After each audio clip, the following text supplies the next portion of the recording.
అంటారు వ్యాస భగవానుడు లింగ పురాణంలో. నీటి రూపంలో ఉండి లోకాన్ని బతికిస్తాడు పరమాత్మ. కడుపు ఇక్కడుందనుకోండి, ఎన్ని నీళ్ళు ఇందులో పోస్తే పైకెక్కి ఇక్కడికి వెళ్ళాలి, కానీ ఇక్కడ పెట్టాడు.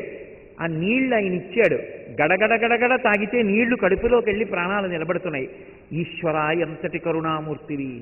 నీరు తాగేటప్పుడు నారాయణుడు గుర్తొచ్చాడు. బిందె మరిచిపోయాడు, నీళ్లు మర్చిపోయాడు, నారాయణుడు గుర్తొస్తున్నాడు. పానీయంబులు త్రాగుచున్ కుడుచుచున్ తింటుంటే గుర్తొస్తున్నాడు. ఈశ్వరాయం ఏమి ఓషధీతత్వం. ఒక్క ధాన్యపు గింజ తీసుకెళ్లి భూమిలో వేస్తే ఇంత కంక, ఇన్ని ధాన్యమా? ఆ బియ్యం తీసుకెళ్లి నీటిలో వేసి అగ్ని మీద బాగా పచనం చేస్తే ఒక మెతుకు కూడా, ఒక బియ్యపు గింజ కూడా విడిచిపెట్టకుండా గిన్నెలో ఉన్న ప్రతి బియ్యపు గింజ మెతుకైందా? ఆ మెత్తటి మెతుకులలోకి ఓ కూరగాయ తీసుకొచ్చి ఉడికించుకొని కలుపుకుంటే కొత్త రుచి వచ్చిందా? ఆ రుచి గ్రహించినే సంతోషించడానికి నాలుక మీద రసాంకురాలా? దాన్ని నాలుక మీద పెట్టుకునేటప్పటికి జిగురుతో లోపలికి జారడానికి మళ్ళీ మ్యూకస్ స్టైలిన్ పుట్టడమా? అది లోపలికి జారిపోతే అంత అసహ్యంగా నేను తినేసినటువంటి పదార్థాలన్నింటినీ అమాశయపాకమైపోతే నేనే ఎంతో ప్రీతిగా తిన్నది బయటికి మళ్ళీ వాంతి అయితే నేను తినను. అటువంటిది తిన్నదాన్నంతా లోపల కూర్చుని అహం వైశ్వానరో భూత్వా ప్రాణినాం దేహమాశ్రిత ప్రాణాపాన సమాయుక్తం పచాంజన్నం చతుర్విధం. నువ్వు జీర్ణం చేస్తున్నావా? రుచి చెప్పడానికి ఇంత మెత్తటి నాలుక, దాని మీద రసాంకరముల, పైన కింద గట్టిగా ఉండే 32 పళ్ళ, 2 వరసలా? ఈ పదార్థాన్ని నాలుక తొయ్యడమా? పళ్ళు నవలడమా? అది లోపలికి వెళ్ళడమా? జీర్ణం అవడమా? తెల్లవారేటప్పటికీ పిప్పి కిందకి రావడమా? సంవరణీకండరములు సడలిపోవడమా? అది జారిపోవడమా? బయటికి వస్తే దుర్వాసన. ఇందులో ఉంటే నవరంధ్రములున్నా కూడా వాసన బయటికి రాకుండా ఆపావా? ఏమి ఈశ్వర నీ చమత్కారం, ఏమి నీ సృష్టి, ఏమి పరమాద్భుతమైన శిల్పివి. కామకోటి పీఠాధిపత్యం వహించిన చంద్రశేఖరేంద్ర సరస్వతి మహాస్వామి అంటుండేవారు, నేను ఎన్నో గీతలు గీశాను, ఎన్నో అక్షరాలు రాశాను, నీటి తడికి అవన్నీ పోయాయి.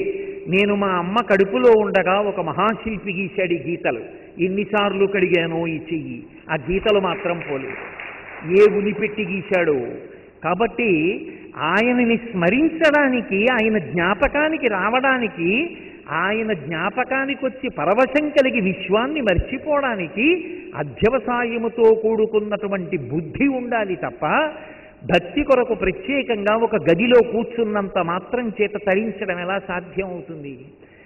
ఎక్కడ కూర్చున్నా, ఎక్కడ నిలబడినా ఆ ఈశ్వరుడి యొక్క స్మరణలు మనసులోకి వస్తున్నాయనుకోండి, విశ్వముతో సమన్వయమవుతూ విశ్వాన్ని మర్చిపోయి విశ్వనాథుడు కనబడుతూ ఉంటాడు. అది పానీయంబులు త్రాగుచున్ కుడుచుతున్ భాషించుతున్ హాసలీలా నిద్రాదులు చేయుచున్ తిరుగుచున్ లక్షించుతున్ సంతత శ్రీనారాయణ పాద పద్మయుగళీ చింతామృతాస్వాద సంధానుండై మరచన్ సురారిసుతుడే తద్విశ్వమున్ భూవరా. అందుకే భక్తి భావన సౌకుమార్యం. అది ఆ భావన యందు అపారమైన సౌకుమార్యం ఉందనుకోండి, ఆనంద భాష్పాలతో నిలబడతాడు ఈశ్వరుడి దగ్గర. నిజానికి ఒక్కరోజు నేను నిద్రపోలేదనుకోండి, మరునాడు ఏ పని చేయడానికి ఇచ్చగించదు మనస్సు, తల భారంగా ఉంటుంది. మరి ఈశ్వరుడు ఎప్పుడైనా నిద్రపోయాడా? ఆయనే నిద్రపోతే లోకాల్ని కాసేవాడెవడు? భాగవతం దశమస్కంధంలో పోతన గారు చమత్కారం చూపించారు. చిన్ని కృష్ణుడు పుట్టాడు. పుట్టడం అంటే కృష్ణావతారం స్వీకరించాడు. పాపం అక్కడ ఉన్నటువంటి గోపకాంతలందరూ ఆయనకి నీళ్లు పొయ్యాలని తొడ మీద పడుకోబెట్టుకుని ఆయన వీపు రుద్దేశారు. ఎటువంటి వీపు ఆ వీపు? ఆదిం శ్రీసతి కొప్పుపై తనువుపై అంశోత్తరీయంబుపై పాదాబ్జంబులపై కపోలతటిపై పాలిండ్లపై నూత్న మర్యాదంచెందు కరంబు క్రిందగుట ఆపైనా కరంబుంటమేల్ కాదే రాజ్యము గిజ్యమున్ సతతమే కాయంబు నాపాయమే అంటాడు బలిచక్రవర్తి. లక్ష్మీదేవంతటిది ఆ చెయ్యి పడితే మురిసిపోతుంది. ఆయన కాలి బొటన వేలుకున్నటువంటి గోటి చివరి భాగపు కాంతి కనపడితే చాలు. సూర్యులు తొల్లి ఎవని పాద నఖాగ్ర శోభితముంచేరి అంటాడు అక్రూరుడు. ఆ కాంతి తగిలితే చాలు, జన్మజన్మల నుండి వస్తున్నటువంటి తమోగుణం పోతుంది. అటువంటి పరమాత్మ వీపు రుద్దారు వాళ్ళు. ఆయనకి స్నానం చేయించారు. అసలు అక్కడ ఒక చమత్కారం చెప్పాడు లీలాశకుడు. యద్రోమరంధ్ర పరిపూర్తి విధావదక్షౌ వారాహ జన్మని బభూవ రమీ సముద్రాహ తం నామనాథమరవింద దళం యశోదా పాణిద్వయాంతర జలై స్నపయాం బభూవ అన్నాడు. అదే శ్రీ మహావిష్ణువు ఒకానొకప్పుడు ఆదివరాహమూర్తిగా వచ్చారు. సముద్రంలోకి దిగారు భూమిని వెతుకుతూ. సముద్రం అంతా ఆయన రోమకూపాల్లోకి వెళ్ళిపోయింది. ఆయన స్నానం చేయడానికి సరిపోలేదు ఆ నీళ్లు. ఆయన పైకి లేచి ఇలా అన్నారు. అంటే ఆ నీళ్లు ఇలా చిమ్ముకున్నాయి. బ్రహ్మాది దేవతలు ఆ నీళ్లు మీద పడితే చాలని ఇలా తలలు ఉంచి నమస్కరించారు. నువ్వు ఒకనాడు ఆదివరాహమూర్తిగా వస్తే సముద్రంలో నీళ్లు నీ రోమకూపాల్లోకి చాలలేదు. అదే నువ్వు చిన్ని కృష్ణుడుగా వస్తే యశోద దోసితో తీసిన నీళ్లు ఇలా పోస్తే నీ ఒళ్ళు తడిసిపోయింది. ఏం చెప్పమంటావు పరమాత్మ, నీ లీలలు అలా ఉంటాయి. అటువంటి చిన్ని కృష్ణుడు స్నానం చేసి పడుకోబెట్టి గోపకాంతల ఆయన్ని నిద్రపుచ్చుతున్నారు. జోజో నలినదలేక్షణ జోజో మృగరాజ మధ్య జోజో కృష్ణ జోజో పల్లవక రపద జోజో పూర్ణిందు వదన జోజో ఎనచున్. పోతన గారికి జోజో అలా పడిపోయింది పద్యంలో. ఊపుతున్నారు. ఎంతకీ పడుకోడే. ఓ గోపకాంత వచ్చింది, ఎత్తుకుంది, అటు ఇటు తిప్పింది, వీపు మీద జో కొట్టింది, ఒక ఆవిడ తొడ మీద చేసుకుంది, తొడంతా ఊపింది, కాలు ఊపింది, చెయ్యి ఊపింది, పాట పాడారు, ఉయ్యాల్లో పెట్టారు. ఏం చేసినా పడుకోడు. ఏమిటమ్మా యశోదా నీ కొడుకు, ఏం చేసినా పత్తికాయల్లా కళ్ళు తెరుచు కూర్చుంటాడు, పడుకోడే అన్నారు. ఆయన్ని బోర్లా పడుకోబెట్టి వీపు మీద కొట్టేస్తున్నారు. ఆయన ఆలోచించేట, ఇదేమిట్రా పాల సముద్రాన్ని చిలుకుతున్నప్పుడు మందర పర్వతం వీపు మీద పెట్టుకున్నప్పుడు కూడా ఇంత బాధ కలగలేదు. కృష్ణావతారం స్వీకరిస్తే ఇలా కొడుతున్నారు గోపకాంతలు, వీపు మీద ఎందుకు కొడుతున్నారు నన్నని ఆలోచించాడు. లోకములు నిదురపోవగత నిదిరింపని శుభగుడు రమణులు జోకొట్టి పాడ నిదురం గైకొను క్రియనూరకుండె కనుజరవకయున్నన్నారు పోతన గారు. ఓహో, ఈ లోకంలో ఉన్న వాళ్ళకి అలసట ఒకటి ఉంది. అలసట ఉంది కాబట్టి వాళ్ళు నిద్రపోతారు కాబట్టి మళ్ళీ లేస్తూ ఉంటారు. నాకో నిద్రపోవడం అన్నది లేదు. నేను నిద్రపోతే లోకాలు చూసేవాడెవరు. నేను నిద్రపోను. కానీ నేను నిద్రపోకపోతే వీళ్ళు వదిలేట్టు లేరు, వీపు మీద కొట్టేస్తున్నారు. అందుకని నేను నిద్రపోయినట్టు నటించాలంటే కాసేపు కళ్ళు మూసుకుంటే వీళ్ళు ఊరుకుంటారని కళ్ళు మూసుకున్నట్ట పరమాత్మ. ఆయనకి నిజంగా నిద్ర ఉంటుందా? ఆయన నిజంగా నిద్రపోతే లోకాలు చూసేవాడెవరు. కానీ భావనా సౌకుమార్యం. ఆయన నిద్రపోయాడని, ఎవరూ చప్పుడు చేయకుండా పడుకోబెట్టామని, మరునాడు పొద్దున్న బయట నిలబడి తెల్లవారిపోతోంది స్వామి లే లే లే అని కొన్ని గుర్తులు చెప్తే ఆయన భళ్ళను తలుపులు తెరుచుకుని బయటికి వచ్చాడని. ఎలా వచ్చాడు? అప్పటి వరకు లే దర్శనవి అని ఎన్నో గుర్తులు చెప్పారు. తీరా ఆయన నిజంగా తలుపులు తీసుకొచ్చాడు. వస్తే ఎలా ఉన్నట్ట? కమలాకు చచూచుక కుంకుమతో నియతారుడితాతులనీలతనో కమలాయ తలోచనలో కపతే విజయీ భవ వెంకట శైలపతే. రాత్రి లక్ష్మీదేవి మా అమ్మని గాఢంగా కౌగలించుకుని నిద్రపోయావు స్వామి. అప్పుడు ఆమె కుచుముల మీద అలదుకున్నటువంటి కుంకుమ రేఖలు నల్లటి నీ వక్షస్థలం మీద కనపడుతున్నాయి. పోనీ నువ్వు ఎర్రగా ఉంటే ఏమో నల్లగా ఉంటావు. నల్లటి నీ వక్షస్థలం మీద ఎర్రటి కుంకుమ చుక్కలు కనపడుతున్నాయి. మేం పిలిచామని నువ్వు గభాలన ఉత్తరీయం కూడా సరిగ్గా వేసుకోకుండా తలుపులు తీసుకుని బయటికి వచ్చేసావు. నిన్ను చూసేటప్పటికే ఆ వక్షస్థలం, ఆ కుంకుమ చుక్కలు కనపడిపోతున్నాయి. మా కనురాపు తగులుతుందేమో. విజయీ భవ వెంకట శైలపతే. ఎంతటి భావనా సౌకుమార్యం! ఆ అనుభవించడం సుప్రభాతం. ఆ ఆనందంతో కంఠం గాద్గదికమై కన్నుల వెంట బాష్పధారలు పడాలి. ఇది కోరుకున్నది. అలా భగవంతుని స్మరించగలిగినటువంటి వాడికి శరీరమునకు ఖేదం ఉంటుందేమో, లోపల మాత్రం పరమ సంతోషంతో ఉంటాడు. చెరుకు కర్ర తీసుకొచ్చి మరలో పెట్టి తిప్పారనుకోండి తీయగానే ఉంటుంది. కత్తిపీటకి కోశారనుకోండి తీయగానే ఉంటుంది. పళ్ళ మధ్య పెట్టి నవిలేరనుకోండి తీయగానే ఉంటుంది. ఆఖరికి దాన్ని అక్కడ పెట్టి ఎవడో గూటం పెట్టి కొడితే పైకి లేచిన బిందువు నాలుక మీద పడితే తీయగా ఉంటుంది. ఏం చేసినా చెరుకు కర్ర తీయగానే ఉన్నట్టు పైన శరీరం ఎంత నలుగుడు పడిపోతున్నా భక్తుడైన వాడు మాత్రం లోపల ఆనందపడిపోతూనే ఉంటాడు. అందుకే శంకర భగవత్పాదులు భగవంతుడి రక్షణ అన్న మాట వాడలేదు. భక్తార్భకం రక్షతి. భక్తి అన్న తల్లి భక్తుణ్ణి రక్షించుకుంటుంది. ఆ భక్తి అన్న భావనలో, ఆ భావన సౌకుమార్యంలో, ఆ సంతోషంలో గురుంకులిడి ఉండేటటువంటి వ్యక్తిని శరీరాన్ని బాధ పెట్టగలరేమో కానీ ఆయన ఆనందం అనుభవించకుండా చెయ్యగలిగిన వాడు మాత్రం లోకంలో ఉండడు. అది కాదు ప్రహ్లాదోపాఖ్యానం. ఎంత బాధ పెట్టాడు తండ్రి, ఎంత బాధ పెడితే మాత్రం మానేశాడు. ఆనంద పడిపోతూనే ఉన్నాడు. నాన్నా నువ్వేమైనా చెప్పు. మందార మకరంద మాధుర్యమునదేలు మధుపంబుబోవునే మదనములకు నిర్మల మందాకినీ వీచికల తూగురాయంచదనునే తరంగిళులకు లలిత రసాల పల్లవ ఖాదియై చొక్కు కోయిల జనునే కుటజములకు పూర్ణేందు చంద్రికా స్ఫురత చికోరక మరుగునే సాంద్ర నిహారములకు. నాన్న నేనొక్క మాట చెప్పనా?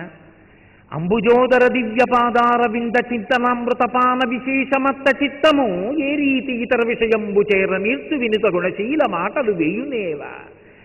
ఆ అంబుజోదరుడైనటువంటి శ్రీమన్నారాయణుండి ధ్యానం చేస్తున్నప్పుడు ఆయన పాదముల నుండి స్రవించేటటువంటి మందార మకరంద పానం చేసి మత్తెక్కిపోయినటువంటి నన్ను వెళ్ళి లౌకికమైనటువంటి సుఖములను అనుభవించమంటే ఎక్కడ అనుభవిస్తాను నాన్న, నాకు ఎక్కేవి కావన్నాడు. కొట్టాడు, తిట్టాడు, చంపుదామని ప్రయత్నించాడు, ఏనుగుల కింద వేశాడు. ఆయన భక్తే భగవంతుణ్ణి లాక్కొచ్చింది కిందకి. భక్తికున్న గొప్పతనం అది. చాలామంది నరసింహోపాఖ్యానంలో ఏమనుకుంటారంటే హిరణ్యకశిపుణ్ణి సంహరించడానికి వచ్చాడు నరసింహస్వామి అనుకుంటారు. కాదు. ఆయన ఎందుకు రావలసి వచ్చిందంటే ఎక్కడున్నాడు రా శ్రీహరి అని అడిగాడు. ఇందుగలడందులేడని సందేహము వలదు చక్రి సర్వోపగతుండెందెందుగనికి చూచిన అందందే కలడు దానవగ్రణి వింటే. నెయ్యి ఎక్కడుంది పాలలో అంటే ఏం చెప్పన్నాన్న? పాలంతటా ఉంది. అలా అసలు ఆయన లేనిది లేదు, అంతటా ఉన్నాడు. ఇప్పుడు హిరణ్యకశిపుడు చూపుడు వేలు ఇలా తీశాడు, ఇలా చూపిస్తున్నాడు. ఎక్కడాపుతాడో తెలియదు. తనకి పరమభక్తుడైనటువంటి ప్రహ్లాదుడు తాను అంతటా ఉన్నాడు అని చెప్తున్నాడు భగవంతుడి గురించి. హిరణ్యకశిపుడు ఇలా వేలు చూపిస్తున్నాడు, ఎక్కడైనా ఆగచ్చు వేలు. ఆయన వేలు ఆగిన తరువాత అందులోకి వెళ్ళి బయటికి వస్తే విలంబనం అయిపోతుంది, కాలం కొంచెం ఆలస్యం అవుతుంది. భక్తుడి మాట నిలబెట్టడంలో జాగు జరగకూడదు. అందుకే హరి సర్వాకృతులంకలండనచు ప్రహ్లాదుండు భాషింప ఎందును లేడు లేడనుచు దైత్యుండు తర్జింప శ్రీనరసింహకృతి దల్చనచ్యుతుడు నానా జంగమస్థావరోచ్చర గర్భంబుల అన్ని దేశములను దండ ప్రభావంబునన్. ఈ బ్రహ్మాండమంతా ఒక పెద్ద నరసింహం అయిపోయింది, అంతటా నిండిపోయింది నరసింహావతారం. హిరణ్యకశిపుడి వేలు ఎక్కడ పెడితే అక్కడి నుంచి రావాలి. ఎందుకు? హిరణ్యకశిపు సంహారం కాదు, ఇట్టే చంపేస్తాడు. అందుకు కాదు, ప్రహ్లాదుడి మాట నిలబెట్టాలి. ఆయన అన్నాడు కాబట్టి వచ్చేయాలంతే. అదే భగవంతుని యందుండేటటువంటి గొప్పతనం. నువ్వు రా అని భక్తుడు పిలిస్తే ఆయన శాసనానికి వశపడిపోతాడంతే. భగవంతుణ్ణి కూడా శాసించగలిగిన వాడెవరంటే భక్తుడు ఒక్కడే. ఆ భక్తి అంత గొప్పది. గజేంద్రమోక్షణ ఘట్టంలో శరణాగతి చేశాడు. సంస్కృత భాగవతం వేరు, తెలుగు భాగవతం వేరు. పోతన గారి దగ్గరికి వచ్చేటప్పటికి ఏనుగు కేవలం శ్రీమన్నారాయణుణ్ణి రమ్మని అడగలేదు.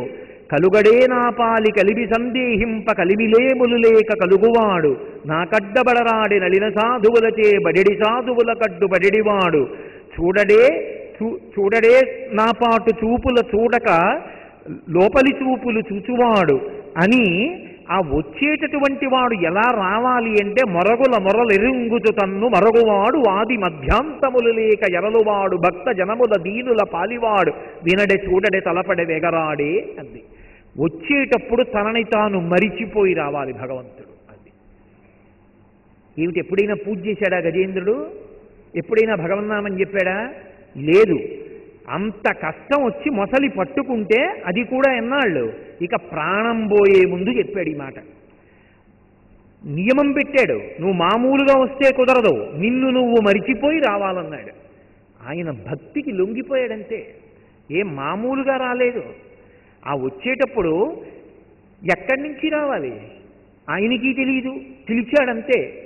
అల వైకుంఠపురంబులో నగరిలో ఆమూల సౌధంబుదాపల మందారవనంతరమృతధర ప్రాతేందు కంఠోపలోత్పల పర్యంకరమా వినోది యగువాపన్న ప్రసన్నుండు విశ్వల నాగేంద్రము పాహీ పాహీ ఎన కుయ్యాళించే సౌరంభియై సిరికింజప్పడు శంఖచక్రయుగముంచేదోజి సంధింపడే పరివారంబును జీరణ భ్రగపతిన్ మందింపడాకర్ణికంత రథం మిల్లము చక్కనొత్తడు వివాద ప్రోద్ధిత శ్రీకుచోపరి చేలాంచలమైన వీడడు గజ ప్రాణావనోత్సాహి. ఆఖరికి ఎవరి కొంగు పట్టుకొచ్చేస్తున్నాడో ఆ లక్ష్మీదేవికి కూడా చెప్పడం మానేశాడు. అడిగదనని కడువడి జను అడిగిన తన మగడు నుడువడ నిన్నడ జడగున్ బెడ్డబెడ్డ సిడిముడి దడబడ్డ నడుగిడ్డు నడుగిడ్డదు జడిమ నడుగిడ్డునే డలన్ అన్నారు పోతన గారు. ఆ ముందు పవిటకొండకు పట్టుకొని విష్ణుమూర్తి వెళ్ళిపోతుంటే వెనక వస్తున్నటువంటి లక్ష్మీదేవి ఆయన కాళ్ళల్లో కాళ్ళు పడిపోయి తడబడిపోతుంటే పక్కనున్న వాళ్ళు ఎక్కడికెడుతున్నాడమ్మా ఎక్కడికెడుతున్నాడమ్మా నువ్వు అడగమమ్మా అంటే అడగలేక ఆవిడెంత తడబడిందో పద్యంలో అన్ని డకారాలు పడ్డాయి. కాబట్టి ఆయన భక్తి కలిగినటువంటి వాళ్ళ యొక్క శాసనానికి కూడా వశవర్తి. వాళ్ళ మాట వింటాడు. మాట వినడం ఏమిటండి, వాళ్ళ చేతి దెబ్బలు తిన్నాడు. మనం తెల్లవారి లేస్తే కొలిచేటటువంటి వెంకటరమణుడి గడ్డం కింద తెల్లటి కర్పూరపు ముద్ద ఉంటుంది. అనంతాచార్యుల వారు కొండ మీదకి వచ్చి పూలతోట నిర్మాణం చేస్తున్నారు. వెంకటేశ్వర స్వామి వాడు పిల్లవాడి రూపంలో వెళ్ళి నేను కూడా నీకు సహాయం చేస్తానన్నారు. నాకెవడి సహాయం అక్కర్లేదు, అవతల బో, మా గురువు గారు రామానుజాచార్యులు వారు చెప్పారని తోట నిర్మాణం చేస్తున్నానన్నారు. పాపం పెద్ద ఆయన కష్టపడుతున్నారని పిల్లాడి రూపంలో వచ్చి తట్టక్కడ పెడితే గబగబా తీసుకెళ్ళిపోతున్నారు. భార్య గర్భిణి, ఇంత తొందరగా తట్ట ఎలా తీసుకెడుతోందని అనంతాచార్యులు వారు చూశారు. చూసేటప్పటికీ వెంకటేశ్వర స్వామి వారు తట్ట పట్టుకెడుతున్నారు పిల్లాడి రూపంలో. వద్దన్నా వచ్చి వెంటపడి తట్ట పట్టుకెడుతున్నాడు రా, వద్దన్న పని చేస్తున్నాడు, ఈ పిల్లాడిని కొడతానని చేతిలో ఉన్న గుణపం పట్టుకు పరిగెత్తారు. పరిగెడితే వెంకటేశ్వర స్వామి వారు అన్నీ తిరిగి ఆనందనిలయంలోకి వెళ్ళిపోతున్నారు. వెళ్ళిపోతుంటే పిల్లాడు దొరకకుండా పారిపోతున్నాడని కోపం వచ్చి చేతిలో ఉన్న గుణపం విసిరారు. విసిరితే గుణపం వెళ్ళి ఇక్కడ కొట్టుకుని గడ్డం బద్దలై నెత్తురొచ్చి వాచిపోయింది. అర్చకులు పూజ చేయడానికి వెళ్ళి తలుపులు తీశారు. గడ్డం బద్దలై వాచిపోయింది. ఇదేమి వెంకటేశ్వర ఏమైంది? స్వామి మాట్లాడారు అప్పట్లో. కాబట్టి ఆయన అన్నారు, అనంతాచార్యులు కొట్టాడు గుణపం పెట్టినన్ను. వచ్చిన భక్తులు భక్తుడి యొక్క చేతిలో దెబ్బలు తిన్నవాడు వెంకటేశ్వరుడు, అంత లొంగిపోయిన వాడని తెలియడానికి నా గడ్డం కింద కర్పూరపు మచ్చ పెట్టండి అన్నారు. ఇప్పటికీ వెంకటేశ్వర స్వామి వారి గుళ్ళోకి ఎడుతుంటే 5 భాషల్లో రాసుంటుంది అనంతాచార్యుల వారు వెంకటేశ్వర స్వామి వారి మీద వేసినటువంటి గుణపం గోడకి వేలాడదీసి. కాబట్టి ఆయన లొంగల మహానుభావుడు. భక్తి కలిగినటువంటి వాణ్ణి ఎవరు ఏమి చెయ్యగలరు? ఆ భక్తి తత్పరుడైనటువంటి వాడు ఎప్పుడూ ఆనందపడిపోతూ ఉంటాడు. ఆ భక్తి ఉన్నవాణ్ణి కలి చెనకలేడు. అందుకే నలమహారాజు గారిని పట్టుకోవడానికి ప్రయత్నం చేస్తే అన్నాళ్ళు ఎదురు చూడవలసి వచ్చింది కలి. ఎందుచేత? వెళ్ళి పట్టుకోవాలి అంటే శౌచము లేకుండా ఉండాలి. నిరంతర శౌచం ఏది ఇస్తుంది? భగవంతుడికి సంబంధించిన స్మరణలు ఇస్తాయి, జపం ఇస్తుంది, తపం ఇస్తుంది, హోమం ఇస్తుంది, పుణ్యకర్మలు ఇస్తాయి. ఎప్పుడూ భగవంతుడితో అనుసంధానమయ్యుండేటటువంటి నలుడిలోకి ప్రవేశించలేక ఎదురు చూసి ఒకానొక నాడు మూత్ర విసర్జన చేసి కాళ్ళు కడుక్కోకుండా బయటికి వచ్చినటువంటి దోషాన్ని అడ్డు పెట్టుకుని నలమహారాజు గారిలో ప్రవేశించి ఆయనకి అన్ని కష్టములు ఇవ్వగలిగాడు తప్ప భక్తి కలిగినన్నాళ్ళు నలమహారాజు గారిని చెనకగలిగాడా? అందుకే భక్తియే శ్రీరామరక్ష. ఆ భక్తి ఉన్నవాణ్ణి కలిపురుషుడు చెనకలేడు. అయితే ఇక్కడ ఒక మాట మీరు బాగా జ్ఞాపకం పెట్టుకోవాలి. భక్తి అన్న మాటకు అర్థం కేవలము భగవంతుని యొక్క స్మరణలు అన్న విషయం దగ్గర ఆగకూడదు. అసలు నిజంగా భక్తి అన్న మాటకు అర్థం ఏమిటో తెలుసా? ధర్మాచరణమునకు భక్తి అని పేరు.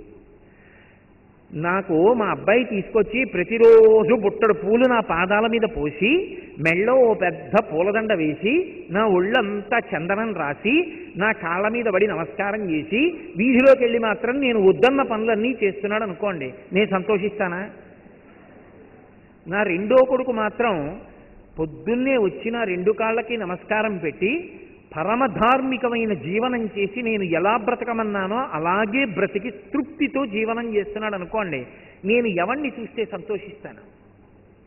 నా రెండో కొడుకుని చూస్తే సంతోషిస్తా, పెద్ద కొడుకుని చూసి సంతోషించను. అందుకే ధర్మము అన్న మాటకు అర్థం ఏమిటంటే ధ్రియతేవా జనైరితి ధర్మం. ఈశ్వరుడు ఎలా బ్రతకమని చెప్పాడో అలా బ్రతుకుతున్నవాడెవరో వాడి పట్ల ఈశ్వరుడికి ప్రీతి ఎక్కువ. అందుకే ఎవడు ధర్మాత్ముడో వాణ్ణి నిరంతరము రక్షిస్తూ ఉంటాడు. వామనమూర్తి యొక్క ఘట్టంలో వాడు నా కొరకు రక్షింపవలయువాడు అన్నాడు. నేను వాణ్ణి రక్షించానంటే నా గొప్ప అనుకోకండి. ధర్మాత్ముడైన వాణ్ణి నేను రక్షించకపోతే అసలు నేనున్నానని లోకం నమ్మదు. నేనొకడిని ఉన్నాను అని నమ్మాలంటే ధర్మాత్ముడిని రక్షించాలి. అందుకు రక్షించా, వాడి కోసం కాదు, నా కోసం.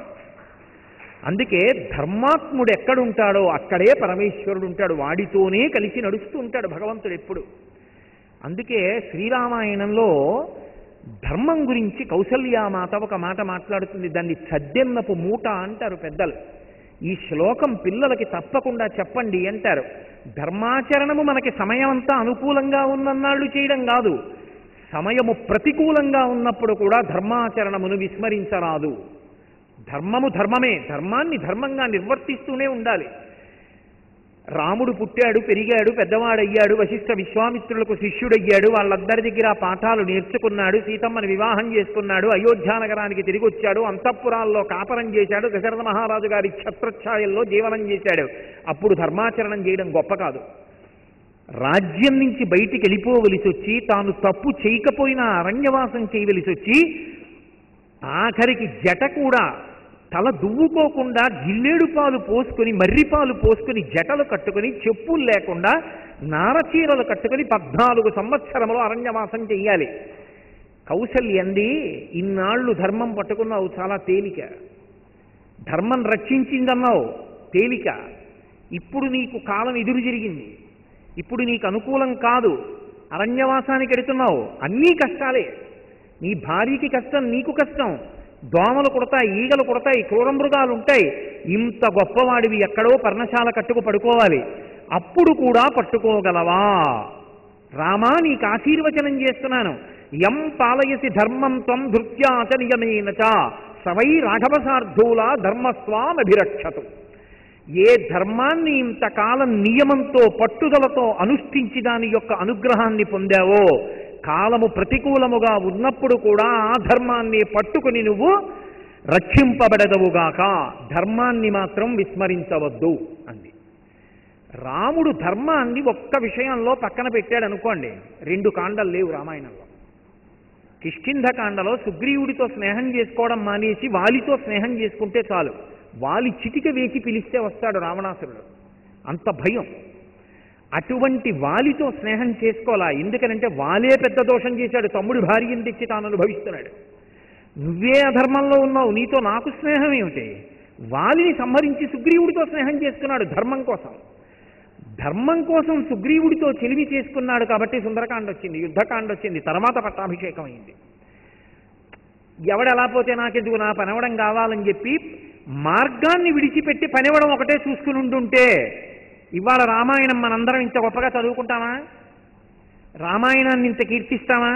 త్రేతాయుగం, ద్వాపరయుగం దాటిపోయినా కలియుగంలో కూడా ఏ ఊరెళ్ళినా రామాలయం, రామనామం ఉంటాయా? ధర్మం ఒక్కటి గొప్పది. భక్తి అన్న మాటకి విస్తృతిలో ఆలోచన చేస్తే ధర్మమును ఎవడు ఆచరిస్తాడో వాడు పరమ భక్తుడు అని గుర్తు. కాలము కలిసి రాని, కాలము కలిసి రాకపోని ధర్మాన్ని తప్పకుండా ఎవడు పట్టుకుంటాడో వాడు చిరంజీవి. మీకు అది, దానికి రామాయణమే తార్కాణము. రావణాసురుడు తపస్సు చేసి చిరంజీవిత్వం అడిగాడు, కుదరదన్నాడు బ్రహ్మగారు. కుంభకర్ణుడిని అసలు అడగడానికి అవకాశమే ఇవ్వలేదు. విభీషణుడు నాకు ఎప్పుడూ ధర్మం మీద అనురక్తి నిమ్మని అడిగాడు, నువ్వు చిరంజీవి అన్నాడు. ఇవాళకి పుట్టినరోజు వస్తే నల్ల నువ్వులు, బెల్లం ముక్క, ఆవు పాలు కలిపి 3 మాటలు పుచ్చుకుని చిరంజీవుల పేర్లు తలుచుకుంటాం. అశ్వత్థామ, బలివ్యాసో, హనుమాంస్య విభీషణ అని, పరశురామో, కృపాచార్యో అని చెప్పి 7 పేర్లు తలుచుకొని సప్తైతే చిరజీవినః అంటాం. 7 చిరంజీవుల్లో విభీషణుడు ఒకడయ్యాడు. అడిగాడా బ్రహ్మగారిని వరం? అడగలేదు. ఎవడు ధర్మాత్ముడో వాడు ఈశ్వరుడి చేత రక్షింపబడతాడు, ఎవడు ధర్మం తప్పాడో వాడు ఈశ్వరుడి యొక్క రక్షణ పొందలేడు. అందుకే భక్తి అన్న మాటకు అర్థము ధర్మాచరణమే. ధర్మం ఎవరు చెప్పాలి? వేదప్రోక్తము ధర్మము. వేదం ఏం చెప్పిందో అది ధర్మం. అందుకే వేదో నిత్యమధీయతాం తదిదితం కర్మస్వనుష్ఠీయతాం అంటారు శంకర భగవత్పాదులు. వేదప్రోక్తమైనటువంటి ధర్మాన్ని పట్టుకుని ఎవడు అనుష్ఠిస్తాడో వాడు సర్వకాలముల యందు రక్షింపబడతాడు. అసలు వాంగ్మయాన్నంతా పిండేస్తే 2 అక్షరాలు ధర్మం. ఆ ధర్మాన్ని ప్రచారం చేయడానికే శంకరాచార్యుల వారు ఇన్ని పీఠాలు పెట్టారు. ఆ ధర్మాన్ని లోకంలో ప్రచారం చెయ్యడానికే ఇన్ని గ్రంథాలు వచ్చాయి, ఇంత వాంగ్మయం వచ్చింది. ఆ ధర్మం అన్న మాట లేని నాడు మనుష్య జాతికి అసలు ఏ విధమైనటువంటి ఉద్ధరణ అవకాశం లేదు. ఆ ధర్మాన్ని ఎవడు అనుష్ఠిస్తాడో వాడు సర్వకాలముల యందు ఈశ్వరుడికి ప్రీతిపాత్రుడవుతాడు. 2, కలియుగంలో కలిపురుషుడి నుంచి మనని రక్షించగలిగినది ఏది? అంటే భగవంతుని యొక్క నామము. కలౌ నామ సంకీర్తన. భగవన్నామాన్ని పలకడం నోటికి అలవాటైందనుకోండి, అస్తమానం భగవన్నామం ఏదో ఒకటి అనుకుంటూ ఉంటాడనుకోండి, ఆ నామము చాలు రక్షించేస్తుంది. ఒక మంత్రం చెయ్యాలి అంటే శౌచం ఉండాలి, స్నానం చేసి ఉండాలి, అంగన్యాసకరన్యాసాలు చెయ్యాలి, ధ్యాన శ్లోకం చెప్పాలి, గురువుగారి దగ్గర ఉపదేశం ఉండాలి, కదలకుండా తొందరపడకుండా శరీరావయవములు కదపకుండా జపం చెయ్యాలి. భగవన్నామం చెప్పడానికి నువ్వు ఏ స్థితిలో ఉన్నావన్న దాంతో సంబంధం లేదు. ద్రౌపదీదేవి ఏకవస్త్రయై రజస్వలా దోషంతో భగవన్నామం పిలిచింది. రాలా ఈశ్వరుడు రక్షించలా? గజేంద్రుడు చచ్చిపోయే ముందు నీటిలో ఉండగా మొసలి వచ్చి పట్టుకుంటే ఇక ప్రాణం పోతోందన్నప్పుడు పిలిచాడు. అది కూడా అర్థమయ్యేటట్టు కూడా పిలవాలి. కనీసం అయ్యా మీరు రెండని చెప్పి పిలవడానికి 33 కోట్ల మంది దేవతలు లేచి నించున్నారు, అసలు ఎవరిని పిలుస్తున్నాడు రా అని అడిగారు. ఏమో అర్థం కాలేదని కూర్చున్నారు. దేవతాలోకానికి అంతటికీ అర్థం కాలా ఎవరిని పిలిచాడు. ఎందుకని? అసలు ఏ పేరు వాడలేదు, ఏ గుణము వాడలేదు. వ్యాసుల వారు మూలంలో తస్మై నమ పరీషాయ బ్రహ్మణే అనంత శక్తయే అరూపజోరు రూపాయ నమ ఆశ్చర్యకర్మణి నమ శాంతాయ ఘోరాయ మూఢాయ గుణధర్మిణే నిర్విశేషాయ సాంధ్యాయ నమో జ్ఞానఘనాయ చ క్షేత్రజ్ఞాయ నమస్తుభ్యం మహాధ్యక్ష సాక్షిణే పురుషాయాత్మమూలాయ మూల ప్రకృతయే నమః సోహం విశ్వసృజం విశ్వమవిశ్వం విశ్వవేదతం విశ్వాత్మానం పరం బ్రహ్మ ప్రణతోస్మి పరమం పదం యోగరంభిత కర్మాణో హృదియోగ విభావతే యోగినోయం ప్రపశ్యంతి యోగీశం తం నతోస్పృహం నమో నమస్తే కిల కారణాయ నిష్కారణాయ అద్భుత కారణాయ సర్వాగమన్నాయ మహర్ణవాయ నమోపవర్గాయ పరాయణాయ. పోతన గారు యథాతథంగా ఆంధ్రీకరించారు. ఎవ్వని చేజనించు జగమెవ్వని లోపల నుండు లీనమై ఎవ్వని ఎందుడిందు పరమేశ్వరుడెవ్వడు మూలకారణం వెవ్వడనాది మధ్యలుడెవ్వడు సర్వము తానయైన వాడెవ్వడు వాని యత్మభౌ ఈశ్వరునే శరణంబు వేడెదన్. స్త్రీ పురుష నపుంసక మూర్తియును కాక తిర్య కమర నరాది మూర్తియును కాక కర్మ గుణభేద తరసత్ర కాశి కాక వెనుక నన్నియుతానగు విభుతలంతు అన్నారు. వచ్చాడా లేదా? స్థితికారుడైన వాడు రక్షణ కోసం పిలుస్తున్నాడు కాబట్టి విష్ణువు పరిగెత్తుకొచ్చాడు. నామమునకు నామికి అభేదం. ఇంత పెద్ద సభలో ఎవరో లేచి కోటేశ్వరరావు అన్నారనుకోండి, గభాలను తిరిగి చూస్తానా చూడనా? నామము పిలిస్తే నామి వస్తాడు. ఆ నామమును పలికితే ఉద్ధరణ పొందుతాడు. భగవన్నామములు గౌణములు. నాకు పేరు ఎందుకు పెట్టారంటే లౌకిక నామం అంటారు పేరు రాసేటప్పుడు తల్లిదండ్రులు. వీడిని గుర్తుపట్టడానికి ఓ పేరు పెట్టి పిలిస్తే వీడికి పలకడం అలవాటవ్వాలని పేరెడతారు. భగవంతుడికి ఎందుకు అన్ని పేర్లు? అన్ని పేర్లు భగవంతుడికి అవసరం. ఏదో ఒక పేరు ఉంటే సరిపోదా? పేరు పెట్టి అందరం పిలుస్తాం, గొడవ వదిలిపోతుందిగా? కాదు, అవి గౌణములు. అంటే భగవంతుడు ఒక్కొక్క గుణాన్ని ఆవిష్కరించినప్పుడు ఒక్కొక్క నామాన్ని పొందాడు. అందుకే నామాలకి వ్యాఖ్యానాలు వచ్చాయి. శంకరాచార్యుల వారు విష్ణు సహస్రనామ స్తోత్రానికి భాష్యం ఇచ్చారంటే, భాస్కరాచార్యుల వారు మహానుభావుడు మనకి భాస్కరరాయుల వారు లలితా సహస్రనామ స్తోత్రానికి వ్యాఖ్యానం ఇచ్చారంటే అవి కేవలం నామములు కావు. నామముల వెనక ఎంతో వ్యాఖ్యానం ఉంటుంది. ఆ నామము యొక్క వ్యాఖ్యానముతో మనసు రమించిందనుకోండి, అక్కడికక్కడ మిగిలిన నామములు మరిచిపోయి ఆనంద తన్మయత్వంతో నిలబడిపోతాడంతే. మీకు నేను ఒక ఉదాహరణ చెప్పాలంటే, అసలు విష్ణు సహస్రనామ స్తోత్రంలో మొదటిది ఒకటే నామం, మిగిలిన 999 వ్యాఖ్యానాలు. విశ్వం అన్నాను అనుకోండి, చాలా ఒక్క నామన్నే పరవశించిపోవడానికి. హరిమయము విశ్వమంతయు హరి విశ్వమయుండు హరిమయము కాని ద్రవ్యము పరమాణువు లేదు వంశపావన వింటే అంటాడు సుఖబ్రహ్మ పరీక్షిత్తుతో. ఉన్నది విష్ణు ఒక్కడే, నామరూపాలుగా మాయగా జగత్ ఏర్పడింది. ఒక్కొక్క నామం చెప్తూ ఉంటే మనసు అక్కడ ఉండిపోయిందనుకోండి, సమాధిలోకి వెళ్ళిపోతాడంతే. లలితా సహస్రనామ స్తోత్రం చెప్తున్నాడు, చెప్తూ వరుసగా శ్రీమాత, శ్రీ మహారాజ్ఞి, శ్రీమత్సింహాసనేశ్వరి అంటున్నాడు. చంపకాశోకపు